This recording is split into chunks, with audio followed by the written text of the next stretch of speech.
അമൃത് Veni hair elixir presents daily news പ്രഭാത വാർത്തകൾ powered by Pulimoottil silks KSFE.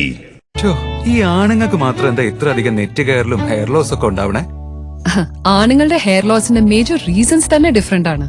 സ്കാൽപ്പിലുള്ള 5-alpha reductase എന്ന enzyme നിങ്ങളുടെ ഹോർമോണുമായി ചേർന്ന് ഹെയർ ഫോളിക്കിൾസിനെ ചുരുക്കുന്നു. Amrit Veni hair elixir for men use ചെയ്യൂ. പുരുഷന്മാർക്ക് വേണ്ടി ബയോടെക്നോളജി പ്രകാരം പ്രത്യേകം ഡെവലപ്പ് ചെയ്തത്. നമസ്കാരം, ഞാൻ ഷാജി പത്മനാഭൻ. ഡെയിലി ന്യൂസിന്റെ പ്രഭാത വാർത്തകളിലേക്ക് സ്വാഗതം. ഇന്ന് ജൂലൈ 6 ശനിയാഴ്ച.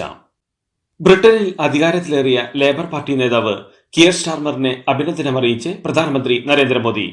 ഇന്ത്യ UK ബന്ധം ശക്തിപ്പെടുത്താൻ ഒരുമിച്ച് പ്രവർത്തിക്കാനാകുമെന്ന് പ്രതീക്ഷിക്കുന്നുവെന്നും ഇരു രാജ്യങ്ങളുടെയും പങ്കാളിത്തം മെച്ചപ്പെടുമെന്ന് പ്രതീക്ഷിക്കുന്നുവെന്നും പ്രധാനമന്ത്രി സമൂഹമാധ്യമമായ എക്സിൽ കുറിച്ചു. അതോടൊപ്പം ഇന്ത്യൻ വംശജനായ മുൻ ബ്രിട്ടീഷ് പ്രധാനമന്ത്രി ഋഷി സുനക് പ്രധാനമന്ത്രിയായിരിക്കെ ഇന്ത്യ UK ബന്ധം സജീവമായിരുന്നതിന് അദ്ദേഹത്തിന് മോദി നന്ദിയും അറിയിച്ചു. നീറ്റ് പരീക്ഷ റദ്ദാക്കുന്നത് ലക്ഷക്കണക്കിന് പേരെ ബാധിക്കുമെന്നും പരീക്ഷയുടെ രഹസ്യ സ്വഭാവത്തെ നിലവിലെ കാര്യങ്ങൾ ബാധിച്ചിട്ടില്ലെന്നും ക്രമക്കേടിൽ CBI അന്വേഷണം പുരോഗമിക്കുകയാണെന്നും കേന്ദ്ര സർക്കാർ സത്യവാങ്മൂലത്തിൽ വ്യക്തമാക്കി. ഒറ്റപ്പെട്ട ചില സംഭവങ്ങളിൽ കടുത്ത നടപടി സ്വീകരിച്ചിട്ടുണ്ടെന്നും ചില വ്യക്തികൾ ഗുരുതരമായ കുറ്റം ചെയ്തിട്ടുണ്ടെന്നും എന്നാൽ ഇത് പരീക്ഷയെ വ്യാപകമായി ബാധിച്ചിട്ടില്ലെന്നും സത്യവാങ്മൂലത്തിൽ പറയുന്നു. ലക്ഷക്കണക്കിന് വിദ്യാർത്ഥികൾ സത്യസന്ധതയോടെയാണ് പരീക്ഷ എഴുതിയതെന്നും ഇവരെ ബാധിക്കുന്ന തീരുമാനം ഉണ്ടാകരുതെന്നും വിശ്വാസ്യത ഉറപ്പാക്കാൻ സാധ്യമായതെല്ലാം ചെയ്യുന്നുണ്ടെന്നും കേന്ദ്രം വ്യക്തമാക്കി. മലപ്പുറത്ത് +1 സീറ്റിൽ ക്ഷാമമുണ്ടെന്നും അധിക സീറ്റ് വേണമെന്നും സംസ്ഥാന വിദ്യാഭ്യാസ വകുപ്പ് കമ്മിറ്റി. സംസ്ഥാന വിദ്യാഭ്യാസ വകുപ്പിന് നൽകിയ റിപ്പോർട്ടിലാണ് ഈ കാര്യം വ്യക്തമാക്കിയത്. സപ്ലിമെന്ററി അപേക്ഷകളുടെ എണ്ണം കൂടി പരിഗണിച്ചാവണം ബാച്ച് തീരുമാനിക്കാനെന്ന് ശുപാർശയിൽ പറയുന്നു. എന്നാൽ മുഖ്യമന്ത്രിയോട് ആലോചിച്ച ശേഷം വിദ്യാഭ്യാസ വകുപ്പ് മലപ്പുറത്തെ +1 അധിക ബാച്ചുകളുടെ എണ്ണം നിശ്ചയിക്കുമെന്നാണ് കരുതുന്നത്. ലോക്സഭാ തെരഞ്ഞെടുപ്പിൽ മുസ്ലിം പ്രീണനം കേരളത്തിൽ തിരിച്ചടിയായെന്ന ആരോപണത്തെ മറികടക്കാൻ CPM ആശയപ്രചാരണത്തിനിറങ്ങുന്നു. മുസ്ലിം പ്രീണനമെന്നത് തെറ്റായ പ്രചാരണമാണെന്നും മതനിരപേക്ഷ ജനാധിപത്യ മൂല്യങ്ങളെ അടിസ്ഥാനപ്പെടുത്തിയാണ് പാർട്ടിയുടെ മുസ്ലിം ന്യൂനപക്ഷത്തോടുള്ള സമീപനമെന്നും ലോക്സഭാ തെരഞ്ഞെടുപ്പ് അവലോകനം ചെയ്തുള്ള കേന്ദ്ര കമ്മിറ്റി റിപ്പോർട്ട് വ്യക്തമാക്കി. ലോക്സഭാ തെരഞ്ഞെടുപ്പ് അവലോകനത്തിൽ CPM കേന്ദ്ര കമ്മിറ്റി ഇന്ത്യയിലെ സാഹചര്യം വിലയിരുത്തിയെന്നും 4 മേഖലാ യോഗങ്ങളും കഴിഞ്ഞുവെന്നും CPM സംസ്ഥാന സെക്രട്ടറി MV ഗോവിന്ദൻ. പാർട്ടിയെയും നേതാക്കളെയും ജനങ്ങളിൽ നിന്ന് അകറ്റുന്ന എല്ലാ ശൈലികളും മാറ്റുമെന്നും അദ്ദേഹം പറഞ്ഞു. സംസ്ഥാന സമിതി റിപ്പോർട്ട് കേന്ദ്ര കമ്മിറ്റി തള്ളിയെന്ന വാർത്ത വാസ്തവമില്ലാത്തതെന്നും തെറ്റായ പ്രചാരണ വേല ജനങ്ങൾ തള്ളുമെന്നും CPMൽ തർക്കവും ബഹളവുമാണെന്ന് വരുത്തി തീർക്കാൻ ബോധപൂർവമായ ശ്രമം നടക്കുന്നുണ്ടെന്നും ഇത് ജനം തള്ളിക്കളയുമെന്നും MV ഗോവിന്ദൻ പറഞ്ഞു. പ്രതിഭാശാലികളെ നാടിന് സംഭാവന ചെയ്ത പ്രസ്ഥാനമാണ് SFI എന്ന് MV ഗോവിന്ദൻ. SFIയെ തകർക്കാൻ പലരും അവസരം കാത്തിരിക്കുകയാണ്. SFI സ്വതന്ത്ര വിദ്യാർത്ഥി പ്രസ്ഥാനമാണെന്നും അവർ അവരുടെ രീതിയിൽ പ്രതികരിക്കുന്നതാണെന്നും പ്രശ്നങ്ങളെല്ലാം നല്ല രീതിയിൽ ചർച്ച ചെയ്ത് പരിഹരിച്ചു പോകുമെന്നും ഗോവിന്ദൻ പറഞ്ഞു. പ്രതിപക്ഷ നേതാവും KPCC പ്രസിഡന്റും തമ്മിൽ പറഞ്ഞ ഭാഷയേക്കാൾ മോശമല്ല SFIയുടേതെന്നും അദ്ദേഹം വ്യക്തമാക്കി. ബിനോയ് വിശ്വത്തെ ചരിത്രം പഠിപ്പിക്കാൻ SFI വളർന്നിട്ടില്ലെന്ന് AISF. ക്രിയാത്മക വിമർശനങ്ങളോടുള്ള SFIയുടെയും ചില CPM നേതാക്കളുടെയും പ്രതികരണം അവരുടെ രാഷ്ട്രീയ പാപ്പരത്വത്തെയാണ് വെളിപ്പെടുത്തുന്നത്. വിമർശനങ്ങളെ സഹിഷ്ണുതയോടെ കണ്ട് തെറ്റുതിരുത്തി കലാലയങ്ങളെ അക്രമ വിമുക്തമാക്കാനും ജനാധിപത്യവൽക്കരിക്കാനുമുള്ള പക്വത കാണിക്കണം. അതിനു പകരം പാർട്ടി സംസ്ഥാന സെക്രട്ടറിയെയും AISFനെയും താറടിച്ച് സ്വയം അപഹാസ്യരാവുകയാണ് SFI എന്നും AISF നേതാക്കൾ പ്രസ്താവനയിൽ വിമർശിച്ചു. കാപ്പ കേസ് പ്രതിയെ പാർട്ടിയിലേക്ക് സ്വീകരിച്ച് CPM. സ്വീകരണ പരിപാടി ഉദ്ഘാടനം ചെയ്തത് മന്ത്രി വീണ ജോർജ്. മാലയിട്ട് സ്വീകരിച്ചത് ജില്ലാ സെക്രട്ടറി KP ഉദയഭാനു. സ്ത്രീയെ ആക്രമിച്ച കേസിലടക്കം പ്രതിയായ മലയാളപ്പുഴ സ്വദേശി ശരൺ ചന്ദ്രനാണ് CPMൽ ചേർന്നത്. 60 പേർക്ക് അംഗത്വം നൽകിയ പരിപാടിയിലെ പ്രധാന അംഗമായാണ് ശരൺ ചന്ദ്രൻ എത്തിയത്. പാനൂർ ബോംബ് സ്ഫോടന കേസിലെ പ്രതികൾക്ക് ജാമ്യം. സ്ഫോടന കേസിലെ 3-ാം പ്രതി അരുൺ, 4-ാം പ്രതി സബിൻ ലാൽ, 5-ാം പ്രതി അതുൽ എന്നിവർക്കാണ് Thalassery additional chief judicial magistrate കോടതി ജാമ്യം അനുവദിച്ചത്. കഴിഞ്ഞ മാസമാണ് കേസിലെ 1-ാം പ്രതി ബിനീഷിനെ പോലീസ് പിടികൂടിയത്. 2-ാം പ്രതി ഷെറിൽ സ്ഫോടനത്തിൽ കൊല്ലപ്പെട്ടിരുന്നു. എന്നാൽ കേസിൽ മുഴുവൻ പ്രതികളും പിടിയിലായിട്ടും പോലീസ് ഇതുവരെയായിട്ടും കുറ്റപത്രം സമർപ്പിച്ചിട്ടില്ല. കൊയിലാണ്ടി ഗുരുദേവ കോളേജ് പ്രിൻസിപ്പലിന് ചോദ്യം ചെയ്യലിനായി ഇന്ന് രാവിലെ ഹാജരാകാൻ ആവശ്യപ്പെട്ട് പോലീസ് നോട്ടീസ് നൽകി. തന്നെ അറസ്റ്റ് ചെയ്തെന്ന രീതിയിൽ SFI പ്രവർത്തകർ സമൂഹ മാധ്യമങ്ങളിൽ വ്യാജ പ്രചാരണം നടത്തിയെന്ന് പ്രിൻസിപ്പൽ ആരോപിച്ചു. ചോദ്യം ചെയ്യലിന് ഹാജരാകാൻ പോലീസ് നോട്ടീസ് നൽകിയതിനെയാണ് തെറ്റായ പ്രചാരണത്തിന് ഉപയോഗിച്ചതെന്നും പ്രിൻസിപ്പൽ വിമർശിച്ചു. പണ്ട് മുത്തശ്ശിയുടെ കല്യാണക്കഥ കേട്ട മുതലേ ഉള്ള ആഗ്രഹമാണ് അന്നത്തെ മുത്തശ്ശിയെ പോലെ എന്റെ കല്യാണത്തിന് എടുത്തൊരുങ്ങണമെന്ന്.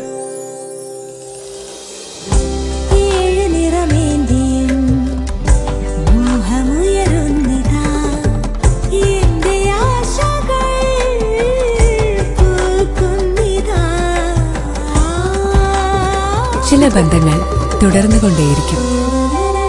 Celebrating 100 years of Pulimoottil silks. വിഴിഞ്ഞം തുറമുഖത്ത് ഈ മാസം 11-ന് കപ്പലെത്തുമെന്ന് തുറമുഖ വകുപ്പ് മന്ത്രി VN വാസവൻ അറിയിച്ചു. ട്രയൽ റൺ 12-ന് നടത്തുമെന്നും ഈ വർഷം തന്നെ കമ്മീഷനിംഗ് നടത്തുമെന്നും അദ്ദേഹം പറഞ്ഞു. കൊച്ചി മെട്രോയുടെ 2ാം ഘട്ട നിർമ്മാണ പ്രവർത്തനം വേഗത്തിൽ മുന്നോട്ടു പോവുകയാണെന്ന് മന്ത്രി P. രാജീവ് അറിയിച്ചു.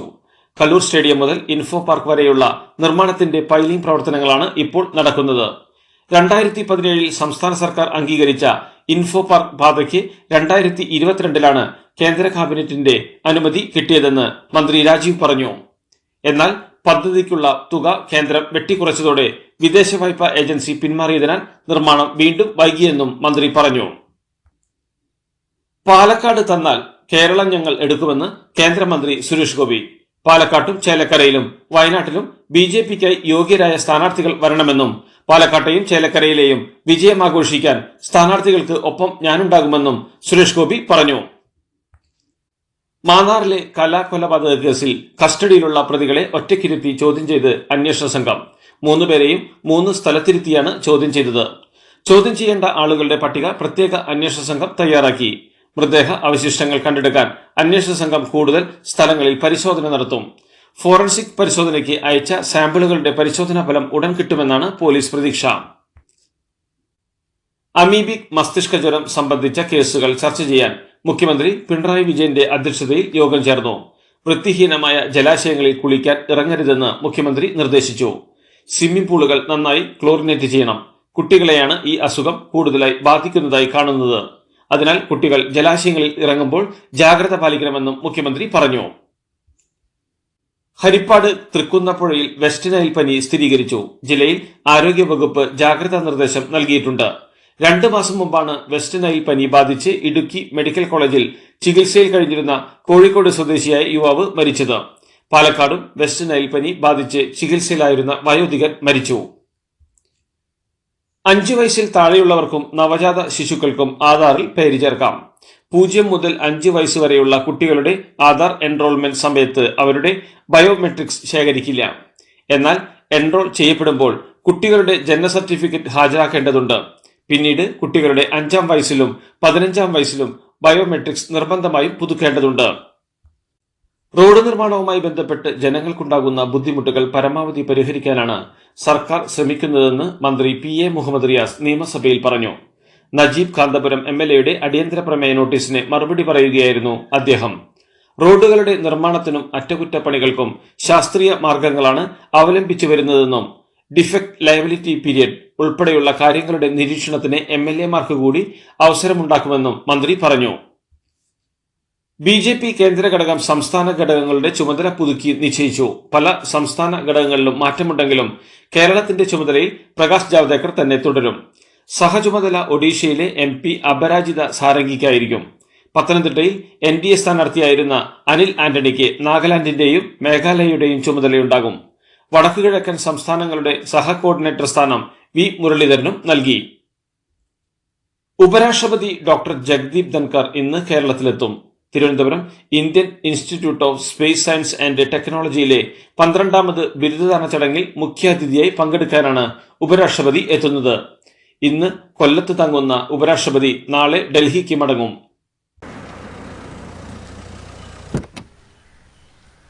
എന്താ വണ്ടി അവിടെ പാർക്ക് ചെയ്യാത്തെ? ബെൻസ് വരും. അതെ, മെഗാ സമ്മാനം പുതിയ ബെൻസ് കാറാണ്. 2ാം സമ്മാനം ഇന്നോവ ക്രിസ്റ്റ, അതും 17 എണ്ണം. പിന്നെ ആദ്യ സീരീസിൽ 170 പേർക്ക് ഐഫോൺ. ഇത്തവണ സമ്മാനങ്ങളുടെ നക്ഷത്ര തിളക്കവുമായി KSFE ഗാലക്സി ചിട്ടികൾ. സർക്കാർ ഓഫീസുകളിൽ ഇനി UPI വഴി പണം നൽകാനാവും. ഇത് സംബന്ധിച്ച് സർക്കാർ ഉത്തരവ് പുറത്തിറക്കി. ഗൂഗിൾ പേ, ഫോൺ പേ പോലുള്ള UPI മാർഗങ്ങളിലൂടെ സർക്കാർ വകുപ്പുകൾക്ക് ജനങ്ങളിൽ നിന്ന് പണം സ്വീകരിക്കാമെന്നാണ് ധനമന്ത്രാലയത്തിന്റെ ഉത്തരവിൽ പറയുന്നത്. ഹത്രാസ് ദുരന്തവുമായി ബന്ധപ്പെട്ട കേസിൽ പോലീസ് ഭോലെ ബാബയുടെ അടുത്ത അനുയായിയും സത്സംഗം പരിപാടിയുടെ മുഖ്യ സംഘാടകരിൽ ഒരാളുമായിരുന്ന ദേവ് പ്രകാശ് മധുക്കറിനെ അറസ്റ്റ് ചെയ്തു. അപകടത്തിന് പിന്നാലെ ഒളിവിൽ പോയ ഇയാൾ ഇന്നലെ നേരിട്ടെത്തി പോലീസിൽ കീഴടങ്ങുകയായിരുന്നു. കേസിലെ 1ാം പ്രതി കൂടിയാണ് ദേവ് പ്രകാശ് മധുക്കർ. വാരിസ് പഞ്ചാബ് ദേ നേതാവ് അമൃത്പാൽ സിംഗിനെ സത്യപ്രതിജ്ഞയ്ക്കായി ജയിലിൽ നിന്നും ദില്ലിയിലേക്ക് കൊണ്ടുവരും. അസമിലെ ദിബ്രുഗഡ് ജയിലിൽ നിന്നും കൊണ്ടുവരുന്ന അമൃത്പാൽ സിംഗിന്റെ സത്യപ്രതിജ്ഞ ലോക്സഭാ സ്പീക്കറുടെ ചേംബറിലാണ് നടക്കുക. നിബന്ധനകളോടെയുള്ള 4 ദിവസത്തെ പരോളാണ് അമൃത്പാൽ സിംഗിന് അനുവദിച്ചത്. പഞ്ചാബിലെ ഖദൂർ സാഹിബിൽ നിന്ന് വൻ ഭൂരിപക്ഷത്തിലാണ് അമർപാൽ സിംഗ് വിജയിച്ചത്. തൃണമൂൽ കോൺഗ്രസ് MP മഹുവ മൊയ്ത്രയ്ക്കെതിരെ ദേശീയ വനിതാ കമ്മീഷൻ കേസെടുത്തു. ദേശീയ വനിതാ കമ്മീഷൻ ചെയർപേഴ്സൺ രേഖ ശർമ്മയ്ക്കെതിരെ നടത്തിയ അപകീർത്തി പരാമർശത്തിന്റെ അടിസ്ഥാനത്തിലാണ് കേസെടുത്തത്. ഭാരതീയ ന്യായ് സംഹിത സെക്ഷൻ 79 മഹുവയ്ക്കെതിരെ ചാർജ് ചെയ്തിരിക്കുന്ന കുറ്റം. ബീഹാറിലെ പാലങ്ങൾ പൊളിഞ്ഞു വീണ സംഭവത്തിൽ ജലവിഭവ വകുപ്പിലെ എഞ്ചിനീയർമാർക്കെതിരെ കൂട്ട സസ്പെൻഷൻ നടപടിയുമായി സർക്കാർ. 15 ദിവസത്തിനിടയിൽ 10 പാലം പൊളിഞ്ഞതോടെയാണ് എഞ്ചിനീയർമാർക്കെതിരെ കൂട്ട സസ്പെൻഷൻ നടപടി സ്വീകരിച്ചത്. യൂറോ കപ്പിലെ അത്യന്തം ആവേശം നിറഞ്ഞ ക്വാർട്ടർ ഫൈനൽ പോരാട്ടത്തിനൊടുവിൽ അധിക സമയത്ത് നേടിയ ഗോളിന്റെ മികവിൽ ജർമ്മനിയെ വീഴ്ത്തി സ്പെയിൻ യൂറോ കപ്പിന്റെ സെമിയിൽ കടന്നു. 1-2 ഗോളുകൾക്കാണ് സ്പെയിനിന്റെ ജയം. നിശ്ചിത സമയം അവസാനിക്കുമ്പോൾ ഇരു ടീമുകളും ഓരോ ഗോൾ വീതം നേടി മത്സരം സമനിലയിലാകുകയായിരുന്നു. 51-ാം മിനിറ്റിൽ സ്പെയിൻ ലീഡെടുത്തപ്പോൾ 89-ാം മിനിറ്റിൽ ഫ്ലോറിയൻ വിറ്റ്ലേഴ്സിലൂടെ ജർമ്മനി തിരിച്ചടിച്ചു. ഒടുവിൽ 119-ാം മിനിറ്റിൽ നേടിയ ഗോളിലൂടെ സ്പെയിൻ സെമി സാധ്യമാക്കുകയായിരുന്നു. യൂറോ കപ്പിലെ മറ്റൊരു ക്വാർട്ടർ ഫൈനലിലെ ഷൂട്ടൌട്ട് വരെ നീണ്ട ആവേശ പോരാട്ടത്തിൽ പോർച്ചുഗലിനെ കീഴടക്കി ഫ്രാൻസ് യൂറോ കപ്പ് ഫുട്ബോൾ സെമിയിലെത്തി. ഷൂട്ടൌട്ടിൽ 5-3 ഫ്രാൻസിന്റെ വിജയം. നിശ്ചിത സമയവും അധിക സമയവും ഇരു ടീമുകളും ഗോൾ രഹിത സമനില പാലിച്ചപ്പോഴാണ് മത്സരം പെനാൽറ്റി ഷൂട്ടൌട്ടിലേക്ക് നീണ്ടത്. സൂപ്പർ താരം ക്രിസ്ത്യാനോയുടെ അവസാന യൂറോ കപ്പാണിത്. സെമിയിൽ സ്പെയിനാണ് ഫ്രാൻസിന്റെ എതിരാളികൾ. ഇതോടുകൂടി ഡെയിലി ന്യൂസ് ഇന്നത്തെ പ്രഭാത വാർത്തകൾ സമാപിക്കുന്നു. ഡെയിലി ന്യൂസിന് വേണ്ടി വാർത്തകൾ വായിച്ചത് ഷാജി പത്മനാഭൻ. വാർത്തകൾ വിരൽ തുമ്പിൽ.